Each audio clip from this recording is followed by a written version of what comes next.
Құдайым бұйырса, бізден Жаллабат жерінде салынған 8 үй бүлөк лайықты мұқтаждар комплексіне аман-есен түндіп жетіп келдік. Негізгісі бүгін келер замат елі. Бүгін 21 январ 2021 жыл 21 қылым. Урматты мекендештер, өте өзгөчө күн. Ассаламу алейкум, урматтуу кыргыз элим, урматтуу мекендештерим. Амансыздар бы, тынчсыздар бы? Кудайга шүгүрлөр болсун. Бүгүн сонун күндөрдүн алдында сиздер менен жүзмө-жүз көрүшүп турганыма Кудайга чексиз шүгүрлөр болсун. Бир гана жараткан Аллахка дайым мактоолор токтобосун. Иншалла Алла таалам буйруп, мына биз бул жагы чүй, бул жагы ысык көлдүн бул жак башы менен чыгышынан айланып, батышынан кайтып, кыскасын айтканда, ошончо жерлерди кыдырып жүрүп, Алла Таала кайра кадыр зат экен, буйруп, аман-есен өзүмдүн кичи мекениме жетип келдим. Шүгүрлөр болсун. Урматтуу мекендештер, 21 кылым, 2021 жыл, 21 январ, өтө өзгөчө күн. Жылдын башталыш айынын 21 күнү сиздер менен жүзмө-жүз көрүшүп турам. Албетте, келер замат эле катуу ишке кириштик. Кудай буйрса, иншалла, алдыда дагы да мындан дагы иштерди киришебиз.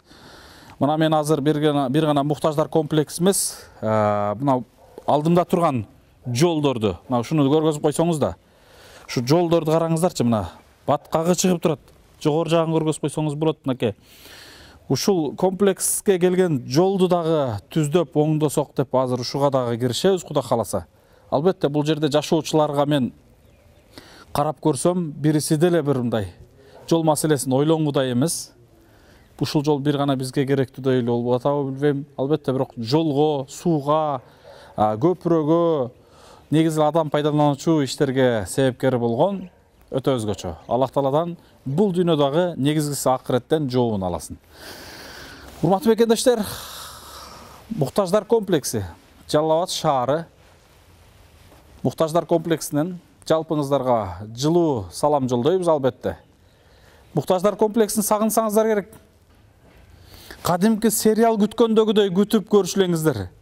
Күндө 2 күндүн биринде ушул жер эмне болуп атат, иштери кантип атат, кимдер кирип атат, негизи эле муктаждарга условия кантип атат деп, мына 2020 жылдан баштап, 19 жылдан баштап 2 жыл бою күн санап күтүп көрдүңүздөр. 20 күн көрбөй калып сагынсаңыздар керек. Албетте, сиздер менен бөлүшөбүз. Жүрүңүздөр анда эмесе бүгүнкү болуп аткан иштер менен бөлүшсөк иншалла. Мынакей биз муктаждар комплекси менен башта пландагындагыдай эле иш болуп атат. Мына кичине күн жылып калып, азыр биздин агаларыбыз, таксырларыбыз өз айткан сөздөрүн, уадасын аткарып, мына ушул иштерди убагында бүтүрөйлү деп мына бүгүн келип турушат. Салам алейкум Үсөнөкө. Кандайсыз? Ден соолук иштери жакшыбы? Кантип атасыз? Акырын. Чарчабай атасызбы? Жок. Азыр урматтуу бекедештер, алгач көрөр замат бул эмне кылып атат деп таң калып атсаңыздар керек. Эмне кылып атканын мен Үсөн агабыздын өзүнөн уксак. Үсөн ага азыр бул жерде эмне жумуш болуп атат? Азыр бул жерде резиновый покрытие төшөп атабыз жаш балдар үчүн. Травма безопасный, чтобы кийин жаш балдар ойноп бетонго куласа, травма алып калат. Буну кулса азыр акыркы технология боюнча ушундай кылып жасап атышат. Ошон үчүн биз да ушул жерге ошондой жасап берели деп обещать эттик эле. Ошонун үстүнөн чыгып, күн жылып, мына Кудай кааласа жасап аткан күнүбүз. Бул резинадан обычный эле баллонду рубить этип, клей менен аралаштырып жасайбыз. Бул технология немистердики, негизи өзү Кыргызстанга келгенине 2-3 жыл болду. Но юг жака алып келгендер биз болобуз. Ошондой. Бул азыр ушул бойдон калабы, эмне кылат бул негизи? Буну биз катайт этип бүтөбүз, уже болду, ушул бойдон калат. Бул минус 60 плюс 80ге чейин тура берет. Жамгыр жаза, кар жаза эч нерсе болбойт бул. Вода пропускающий сууну өткөзүп берет. Ошондой. Түшүнүктүү. Азыр биз буну бүткөндөн кийин эмне жумуштарга өтөбүз? Буну бүткөндөн кийин буюрузда огражденияны тосуп, анан качеля, лавочка отура турган урналарды орнотобуз, анан биз сдавать этебиз, болду. Машалла. Жанагы өзүңүз айтып өткөн балдар аянтчасы деген кыскасы азыр фундаментинен баштапсыздар, ошо аягына чейин ушул нерсе баягы кылабыз деген нерсени ишти баштапсыздар да? Кудай кааласа, азыр где-то иштин 60, ушуну бүтсөк ишибиздин 60% бүтүп калат да. Бул основной бул экен да? Основной ушул. Анан кийин буну биз өзүбүз кеңешип эме кылганда чисто өзүбүздүн пешене терибиз менен жасайлы деп пландаганбыз. Бирөөлөрдү алып келип эле салып койсок жараша берет эле. Өзүбүз пешене тери менен кылып бир ажыр сооп алайлы деген ниетте өзүбүз жасап отурган кезде азырча. Машалла. Алла разы болсун. Азыр дагы бунун үстүнө кайсыл жерине эмне коюп калышыбыз мүмкүн? Bunun üstüne ограждение кылсак, ограждениянын эшигине кире бериш жерине ушул жагына көргөзүп алайлычы, муну коюп турабыз. Азыр бул жердин үстүнө эмнелерди кылсак болот? Кандай кылабыз, мисалы? Эми ограждение где-то 60 сантиметр болот. Нер тосулуп турат. Анан ход эки жактан болот. Бияктан түшкөн адамдар бияктан кирип кетет, бияктан келгендер бияктан кирет. Ошол кире беришине отура турган скамейка и урна коебуз. Кийин баягы мусорун таштап чыгып кеткен. Анан нерге балдар ойной турган качеля коебуз. Чакан өзүнүн. Чакан. Эми биз кое турган качеля 5 жаштан 9 жашка чейинки балдар ойной турганын коебуз. Жаш балдар. Жаш балдар үчүн. Ошол сиз айтып аткан нерселер ушунун ичине батабы? Батырабыз буюрса. Кичинекей жерге? Батырабыз. Кадимкидей эле ойноп балдар көңүл ачса болот, Көңүл ачса болот, ооба. Эми ар жерден возможность табып ойносо болот да. Түшүнүктүү. Дагы Үсөн аке, негизи эле ушундай балдар аянтчаларын көбүнчөсү кандай жерлерге заказ берет? Сиздер кандай жерлерге көп жасадыңыздар мисалы? Сөздүн ачыгы Кыргызстанда азыр основной садиктер. Садиктерге, домдордун алдыларына, анан будан не только детский площадка, спортивный площадкаларга беговой дорожканы кылса болот. Полный азыр спортивный бүт эмнеге кетсе ошого жасала турган нерсе да. Основной ош жакта волейболный поляларды жасап аттык. Волейболный площадка. Жалал-Абадта садиктердин алдыларын жасап аттык. Лестница кылса болот буну. Бассейн боковойна кылса болот. Берки террасаларды кылса болот. Мындан көп нерсе кылса болот. Конюшня кылса болот. Көп да. Бул мындайча айтканда мусор переработка. Биз баллонду 3 жол менен жок кылса болот экен да. Өрттөй берсе болот экен. Анан кийин дүйнө жүзүндө практика бул. Бирөө баягындай азот менен жардырып жок кылат экен. Бир жолу ушул. Буну алып келип иштетип резинка.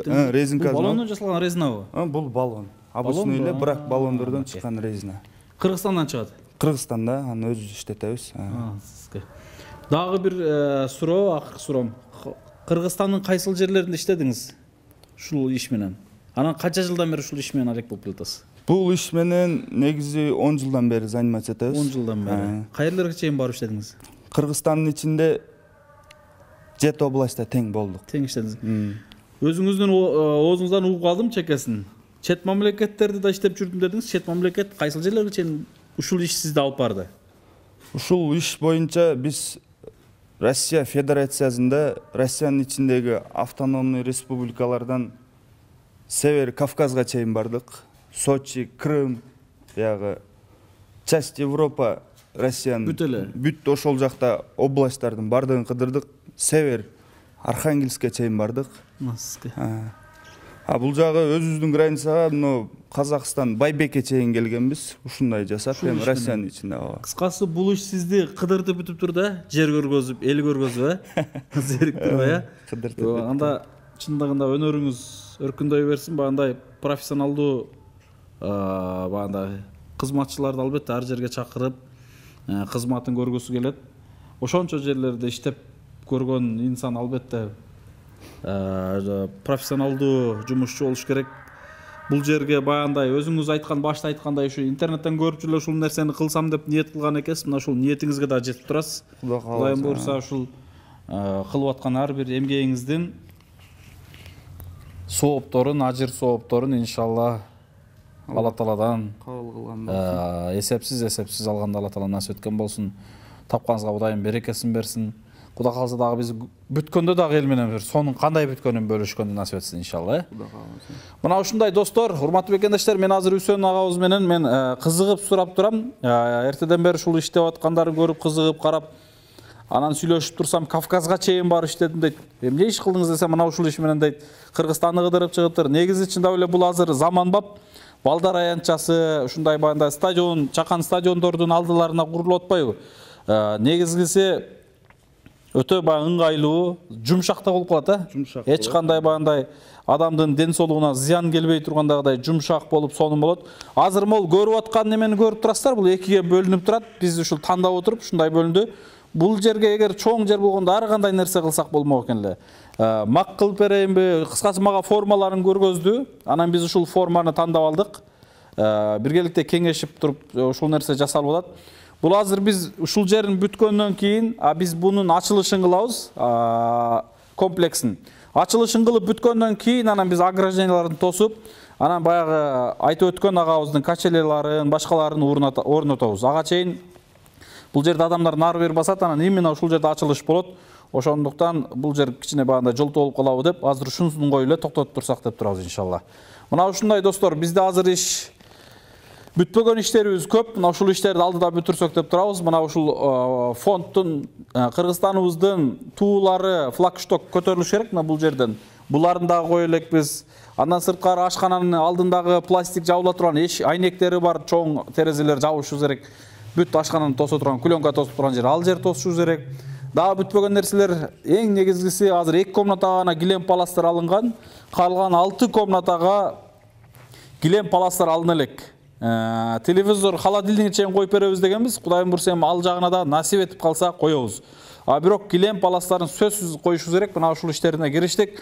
Андыктан урматтуу мекендештер, урматтуу көрүүчүлөр, мына өткөнкү чоң атабызды көрүп, ошол чоң атабыздын видеолоруна лайк баскандай, чоң атабыздын видеолорун башкалар менен бөлүшкөндөй мына ушул видеолорду бөлүшүңүздөр.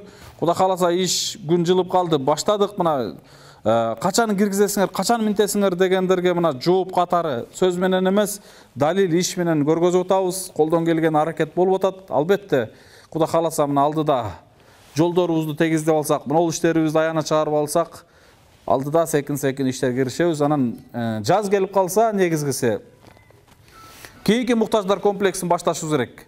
Ал үчүн жер маселеси чечилиш керек биринчиден. Ушуну дагы ар бириңиздер эске алып коюңуздар. Оштон же Бишкектен ойлонуп атам, жер чечилип калган болсо, шаарга ыңгайлуу жакшы жерден, маршрут жүрө турган жакшы жерден жер чечилип калса, кийинки комплекстин уже пайдалуу фундаменттин баштайт элек иншалла. Ошону дагы эстен чыгарбаңыздар. Биз чоң атабыз менен көрүшөлү анда эмесе эфир аркылуу. Чоң атабыз азыр эмне кылып атат экен, кошо кирели. Сиздердин ишиңиздерге ийгилик анда эмес Үсөн аке.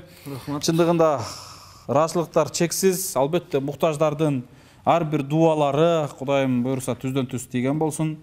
Рахмат, өз ыктыярыңыздар менен келип, бир эле ушул нерсени эмес, бизге буга чейин 40-даган, 30-даган ушундай төшөктөрдү алып келип жардам бергенсиздер үй бүлөңүздөр менен. Чындыгында ыраазычылык чексиз баягындай канчалаган бизге окшогон балдардын, мырзалардын, баягындай мындай иш менен иши жок инсандардын баягындай жүрөгүн ойготуп, жүрөгүнө сезим салып үлгү көргөз алдыңыздар. Албетте ушунуңуздардан жазбаңыздар. Чоң рахмат, ишиңиздерге ийгилик. Анда эмесе Кудайым бурса жакшылыктарда көрүшкөндө Алла Таалам насип эткен болсун. Рахмат сиздерге. Жүрүңүздөр, анда эмесе биз чоң атабыз менен көрүшөбүз. Муктаждар комплекси мына ушундай. Кудай кааласа чоң атабыз эмне кылып атат экен? Урматтуу достор, терезеден карасам чоң ата сонуна отурат. Киребиз, бөлүшөбүз. Түндө түз эле келип чоң атага келгем, чоң атадан кабар алгам. Азыр дагы киребиз, эмне кылып атат экен? Канаке, бисмилла. Мынакей достор, жүрүңүздөр, анда эмесе чоң атанын алдына киребиз. Ассаламу алейкум чоң ата. Алейкум ассалам. Алыңыз, тамагыңызды алып алыңыз. Кеңиз колдоруңуз, кандайсыз? Дәмді отурасызбы? Жакшы отурасызбы? Тамагыңыз таттуу болсун. Не кылып атат деп таң калып атат. Чоң ата, биз кайрадан мынакей азыр эл менен сиз экөөбүз эфир аркылуу көрүшүп турабыз. Кудайга шүгүрлөр болсун, түндөп кеч келип, алдыңызга кирип, алдыңыздан кабарлашып, дуаңызды алып кеттик эле, кайрадан аман эсен астыңызга кирип келдик.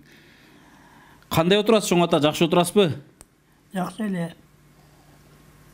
Жашооңуз, жаңы конуштагы турмушуңуз кантип атат? Жаңы конушта кыйынчылык бар. Ошо кыйынчылыкты айтыңчы, эмне кыйынчылык?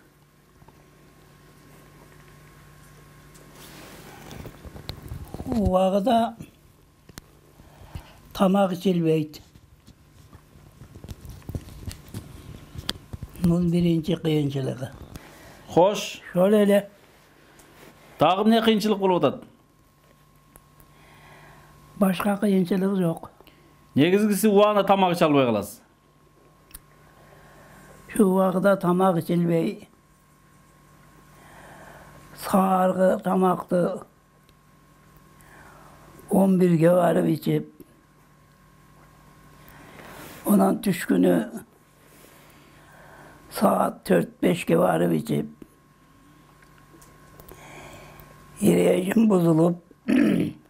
Чоң ата, эми жанагы гаражда деле өзүңүз эптеп тамактарды ысытып, жылытып жечилеңиз. Атайын, мен сизге 5 мүнөттө тамагыңыз ысысын деп, мондай микроволновкаларды коюп берип, тифальдарды коюп берип, өзүңүз секин баягындай тамактарды коюп койсо, ысытып жей берсе керек деп ушундай условия түзүлгөн да.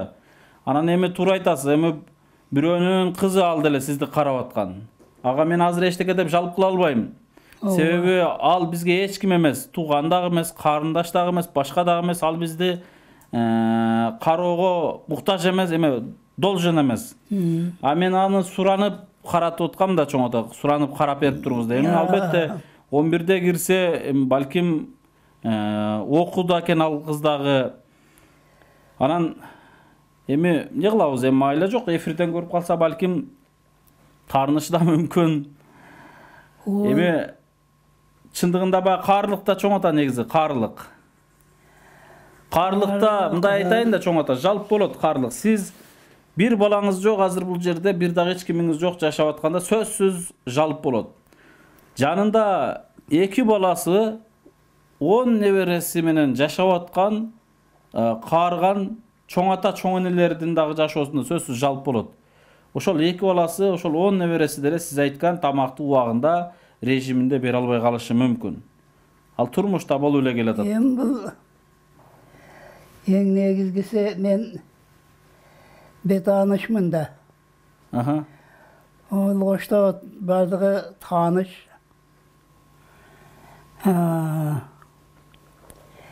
Эч кимге кайрылбай эле өзүм барып Усталабайдан тамактанып, Көнгөм деңиз, ооба келип, Hiç kim menen hiç kanday işim yok. Qaytıp dağı bir öge jardan berip, şontip jirdime de munda kelgenden keyin nölge düşüp kaldım. Hemi munday bolsa kanday bolot eken. Мынакей урматтуу достор, урматтуу мекендаштар. Чоң атабыздын арыз-муун угуп атасыздар. Бирок чоң атабыздын ордуна өзүңүздөрдү коюп көрүңүздөр. Анан менин ордума да коюп көрүңүздөр. Мындай өзүбүздү коюп көрүп, анан ушул нерсеге мындай анализ жүргүзүңүздөр демекчилем. Албетте каарыганда кыйынчылык.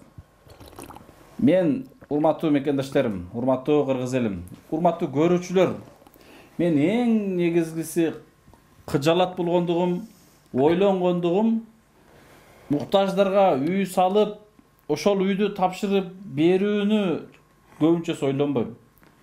Ошол муктаждарга тапшырып бергенден кийин алар нар жагына кантип жашайт, кантип күн кечирет.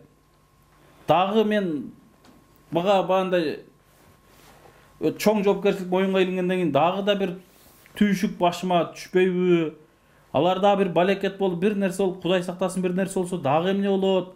Ушул кыжалатчылыктарды мен сиздер менен бөлүшө албай келгем. Мына мен азыр ошол кыжалатчылыгымдын бир чекеси мына азыр даана көрүнүп турат, көрүп атасыздар. Мен 18 күн, 20 күн сыртта жүрүп келдим.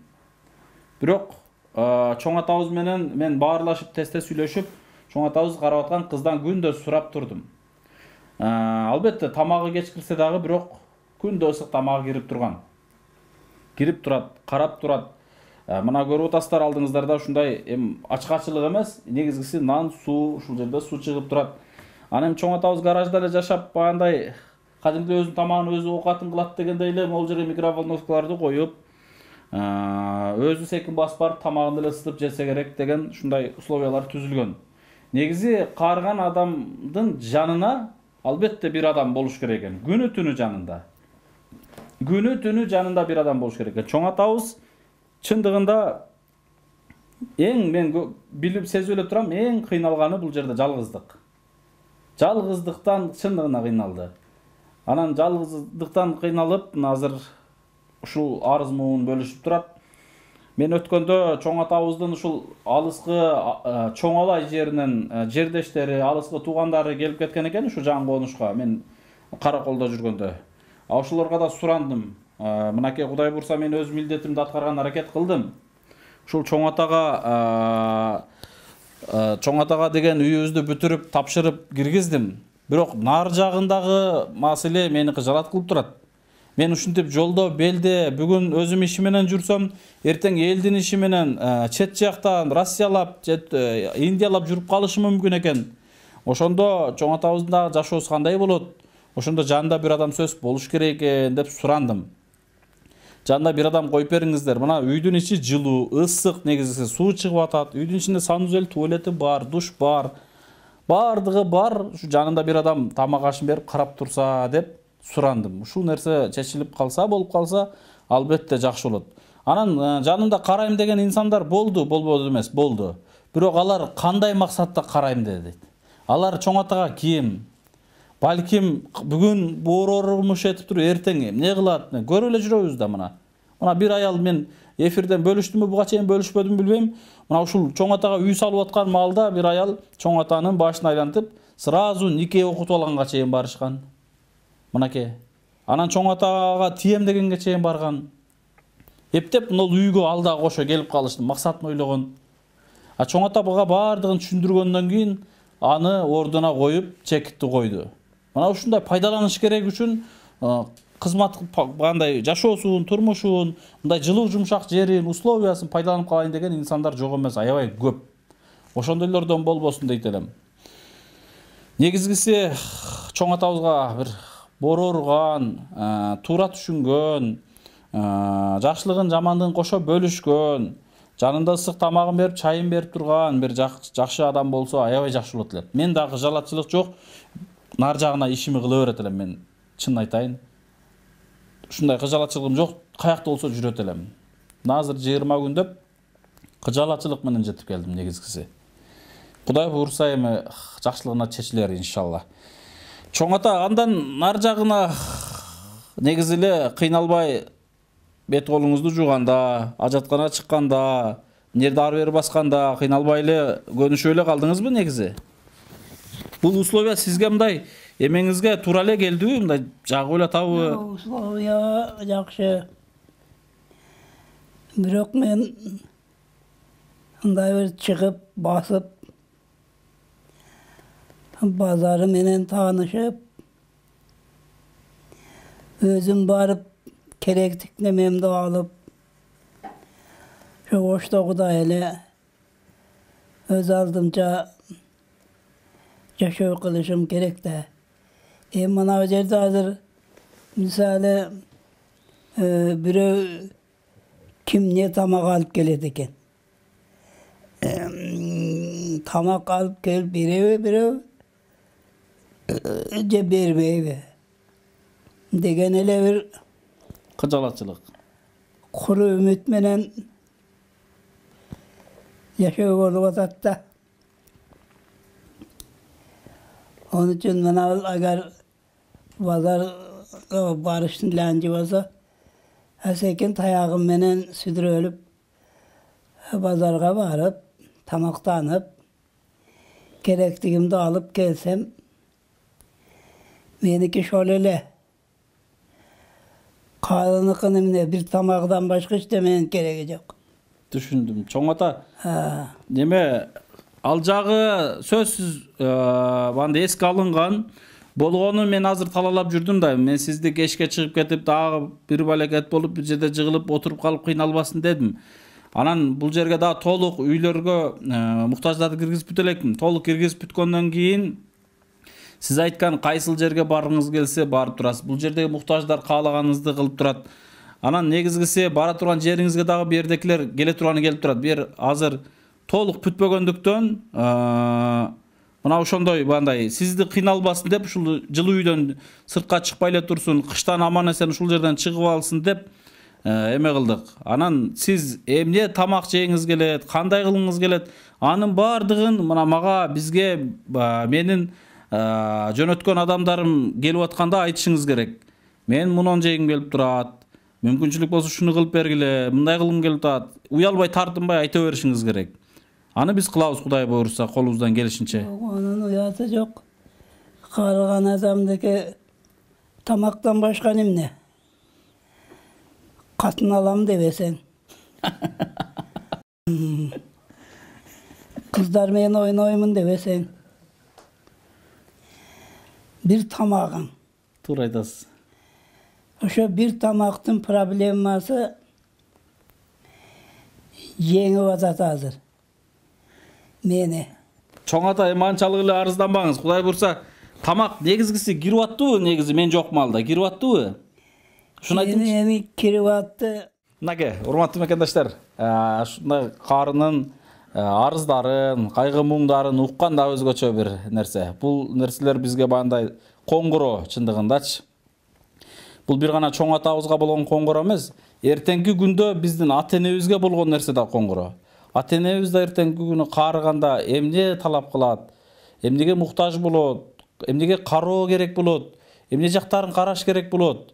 Мына ушул жактарына мындай сабак болот атат бул нерселерчи.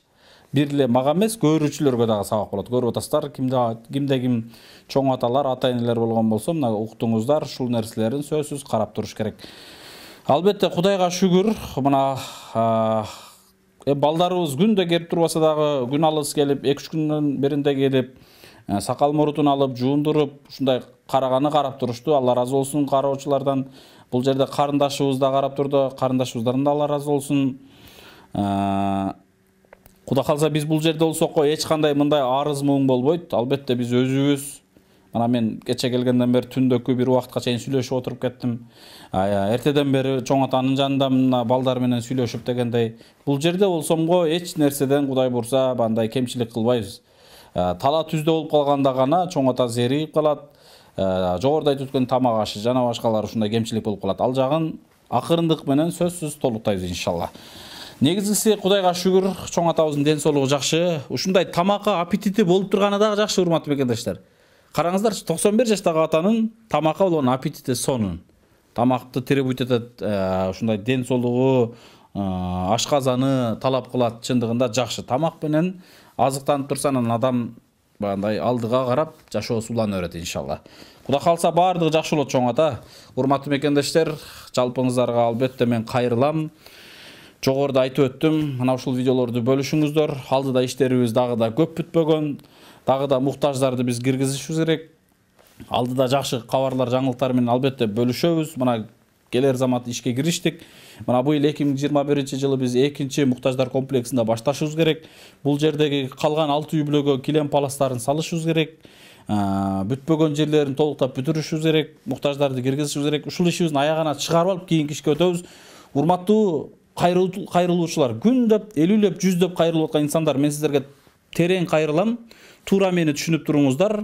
Бүгүнкү күндө мен бул иштерим аягына чыкканча бир да кайрылууга өтө албайм. Себеби биринчи жумушка до конца аягына чыгарып алып, анан кийинки жумушка өтөм. Бул бизде принцип ушундай. Кудай калса алдыда сиздерге дагы жардамыбыз сөзсүз тиет. Бүгүн кичинеге жардам бере албай калсак, сразу эле жаманга чыгарып, бизди жаман көрүп, же болбосо тетир дубаңыздарды да бербей туруңуздар. Колуман келгенин кылып атам, көрүп атасыздар. Колдон келбегени айла жок. Мына 2021-жылдын эң башын ооба туура мен өзүм көңүл буруу менен баштап алдым. Кудай кааласа албетте бул дагы бир агабыз сунуштап, агабыздын суранычы менен, агабыздын ошол путевкалары менен чет жактарда ушундай бандай өзүбүздүн денебизди, аң сезим, мээлерибизди бандай эс алдырып келдик. Кудай калса чыйралдык, дагы да алдыга иштерди жасайбыз, иштерди курчутабыз. Андыктан жалпыңыздарга, жалпы көрүүчүлөргө, жалпы эли журтубузга чоң атабыздан сөзсүз доо алып беребиз. Чоң ата эми бир эли журтубузга, сизди көрүп аткан мекендештерибизге, бизге дайым дубасын кылып турган, жолдо белде жүргөн жалпы мекендештерибизге сизди сурап, сиздин ден соолугуңузду сурап, кантип атат экен деп, жана калса мына үйдү, ушул условияны мен өзүм чөнтөгүмөн кылган жокмун да. Мен себепкер болдум. Мен дагы өз үлүшүмдү коштум, но баарын кыла алганым жок. Шу кылып аткан, жардам берген жалпы эли журтубузга бир сонун эми дуа бериңиз чоң ата. Жакшы бир дуа бериңиз, чегеңиз. Amin. Harekatınlarga bereket versin. İşinlerge rivaj versin. En başkası bekemden sağlık versin. Bekemden sağlıkta yaşagıla. Din İslam'a meyil namaz kılın bolgula.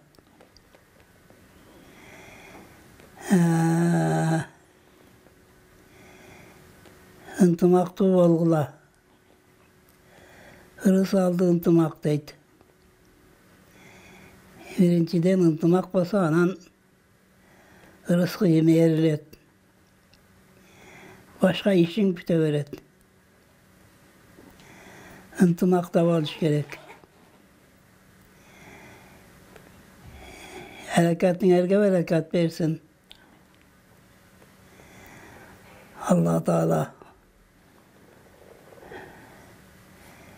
şu 120 yaş ömürde versin. Ömür içinde oğrusu kokar vergile. Oğul eylep kız vergile. Karındaş uruk, tuğan urukta köveytkile. Eki jakmenen katta oldu köveytkile.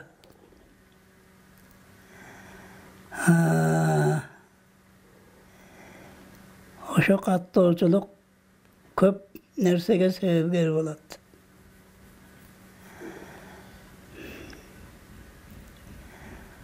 Allah özü ödegör bolsun. Bekemden soğukta bolgula, omun Allahu ekber. Rahmat чоң ата, айтканыңыз келсин буйрса. Дагы бир нерсени эстеп кеттим. Урматтуу мекендештер, урматтуу жаллабаттык туугандар. Чоң атаны алып келиңиздер эртерээк, апаргыла тез деген мекендештерибиз. Чоң ата муктаждар комплексинде. Кабар алып дубасын алам дегендер үчүн Кудайым бурса эшик ачык. Албетте биринчи кайрылып, байланышып алып туруп келсеңиздер болот. Анан дагы Жалал-Абадта кафе иштеткен, тамак аш менен алектенген бир туугандарыбызга кайрылып кетем. Balki men özüm деле bir эки ушундай халал тамактарын чыгарган ушундай бир кафелерге дагы жүзмө жүз да кайрылам. Чоң атабызга ушул 3 мал болбосо да жок дегенде 2 мал жылуу тамак алып келдирип тура турганда да ушундай шарт түзсөк деп план кылып аткам мен буну. Кудай калса эгерде Алланын ыраазычылыгын издеп ушул чоң атанын чын жүрөгүнүн дубасын алам деп күнүнө 1 мал болсо да тамагын аянбай берип турам деген инсандар болгон болсо эшик ачык, урматтуу бекендештер. Yo, ben pulunu veremem. Ana sizlerge. Pulunu veremem, bekar jebeymin. Чоң ата бирөөнүн акысына курсанып тоозган инсан эмес. Pulunu veremem. Көп атасыздарбы? Пулун берем дейт мынакей. Hiç ol bireudun akını geç öte katık iş. Мынакей. Yardımlaşıp dursalar boldu. Пулуна кыжалат болом. Пулунан Кудай калса мына жалпыбыз, мына сиздин уулдарыңыз биз турабыз, Кудай калса ал жагын кыжалат болбоңуз. Болгону кичине баягындай убакыттар ар жак бер жак талаада болуп, тала түздө болуп, менин ишим эми туура түшүндүңүз, эл менен болуп, башкада болуп, толук дайыма баягындай көңүл бура албай калып кетем. Ошол жагым кемчилик. Bir адамга дайым жанында тура албайм, чоң ата. Көрдүңүз, жаныңызда турганда да телефон чалуулар тынбайт. Кайрылып аткан, башка кылып аткан иш ушундай. Кудай калса бирок сизге бирөөнү сөзсүз жакшылап дайындап неме алабыз. Ал жагынан кыжалат болбоңуз. Hem şu bireu tayindaliş gerek de. Сөзсүз аны кылабыз. Чоң атанын урматтуу бекендештер, алдыда көрөсүздөр. Жакынкы күндөрдө, бир 2 айлардын тегерегинде чоң ата акырет үчүн нелерди жасагандарын мен сиздер менен бөлүшөм. Көрөсүздөр, аны сөз менен эмес, далил менен чоң ата экөөбүз көргөзөбүз. Көрүтасыздарбы, азыр бир сөзү менен айтып атат мына. Пулун эле берем, мен бирөөнүн акысына бандай курсагын тоозган инсан эмесмин дейт. Бул жашоону эмес, акырет үчүн 91 жашка чыкса дагы аракетинен жазбаган өзгөчө бир чоң ата экен. Мен жакында уктум. Аны ошол даректе, ошол жерде көрүшүп бөлүшөбүз иншалла. Аны да өзгөчө жалпыңыздар, күтүңүздөр. Бул агаларыбыз мына азыр эшиктин алдына балдар аянтчасын курушту. Балдар аянтчасын куруп, буга чейин дагы мына момундай төшөктөргө бир 30-тап, 40-тап ушул жерге балыштарды, төшөктөрдү алып келип берип, кыскасын айтканда бизди колдоп келген агаларыбыздын бири ушул агалар. Эгиз балдар Асан Үсөн, мынакей кошо иштеген агаларыбыз биргеликте ушу иштешет. Азыр Bular Асан Üsen be. булар Асан Үсөн окшош мынакей. Бир тууган акебиз болот. Сиздер да бир тууганмы? Биягабызды мен бүгүн биринчи жолу көрүп атам. Бир туугандар экен. Анан ушул мына курулуш курулуп атканда эле айтты эле. Медер ошол жердеги балдар аянтчасын биз кылып беребиз, эч кимге бербе деп занимать этип ташташкан. Балдар аянтчада баягы балдар качеля ойной турган, алдына азыр эме төшөштү бар, резиновый. Бала жыгылса эчтеке болбой тургандагыдай. Атайын ушундай заманбап. Мына ошол нерсени баягы кооздоп төшөп, жаңы жасап бүтүштү. Мына ошол жерди толук бүтүрөбүз деп турушат, Кудай кааласа. Эми бир жакшы дуаңызды бериңиз бул агаларыбызга. Иштерине Кудайым ийгиликтерди берсин. Өз ыктыяры менен келип, кеминде ушул 60-70 миң сомдук расход боло турган ушундай балдар аянтчасын андан деле ашык болсо керек. Мен эсептеп көргөн жокмун, ызыктар деле болгон жокмун. Башкалар айтып эле жүрүшөт. Анан ошол жерде мына өз мойнуна алышып, акысыз бекер Алланын ыраазычылыгы үчүн деп жакшылыкта жарышып, мына жасап беришип атышат иншалла. Oo. Дуаңызды бериңиз эми сонун. Azamat. Amin. Şul kılgan jakşılıklarga Allah razı olup umurlarga bereke versin. Musulmanga çektep bergen bir düzcigirme yaşlı versin. Ömür içi de uğursuz koy görmesinler. Valla çakallı oğlu üylep kız verip köptün beri köldün çeti olup işleri rivaç tağıp yaşasın. Dilegen dileklerini versin. Maksatına geçsinler. Hacılık sapardı. Varıp gelişti Allah nasip kılsın. Günü gezdi karacartı değil Allah Teala özü verir. Kimge nasip kılsa.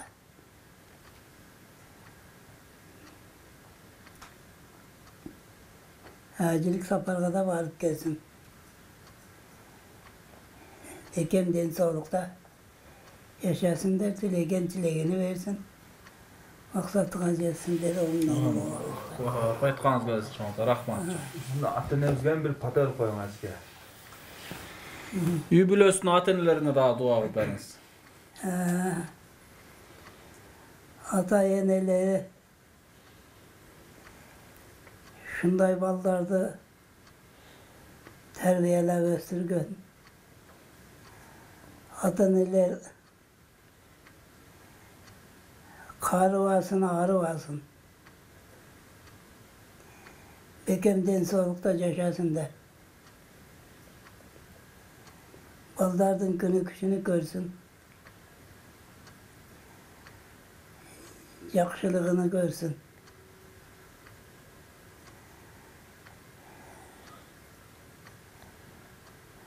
Baldarının din İslam'a meyil namaz kılın olsunlar. Hacılık saparga varıp gelsin der. Aman Allahu Ekber. Rahmat. Özümüzde den soğukta olunuz ama. Akıra şükür. Рахмат. Баарыңыздарга чоң рахмат. Алла разы болсун дагы бир жолу. Чоң атанын дуасы түздөн түз тийген болсун. Сиздердей инсандардан жалпы жаштар үлгү алсын иншалла. Рахмат, Алла разы болсун. Тынч болуңуздар, урматтуу бекедештер. Аманчылыктарда көрүшкөнчө. Алдыда иштерге келиңиздер эми. Аягына чыгабыз, кийинки күчтөргө өтөбүз. Жакшылыктарда жарышабыз. Бүгүн мүмкүнчүлүк бар, ден соолук бар. Атаңдашайлы, аракет кылайлы. Бүгүнкү жашоонун кызыкчылыгы, дүйнөнүн кызыкчылыгы үчүн эмес, акыреттин кызыкчылыгы үчүн жакшылыктарда жарышалы иншалла. Ушул видеолорду башкалар менен бөлүшөлү. Ушул видеолордун алдында бүт фонддун реквизиттери, номерлери бар. Байланышыңыздар, баарлашыңыздар. Бүгүн мүмкүнчүлүк барда кайтыгер карабаңыздар. Жакшылыктарга себепкер болуңуздар. Сиздердин ар бир жиберген ушундай бир ыхсаныңыздар эч кандай бир кыянаттык болбогондугу үчүн мына ушундай жыйынтыктар болот иншалла. Тынч болуңуздар. Ассаламу алейкум.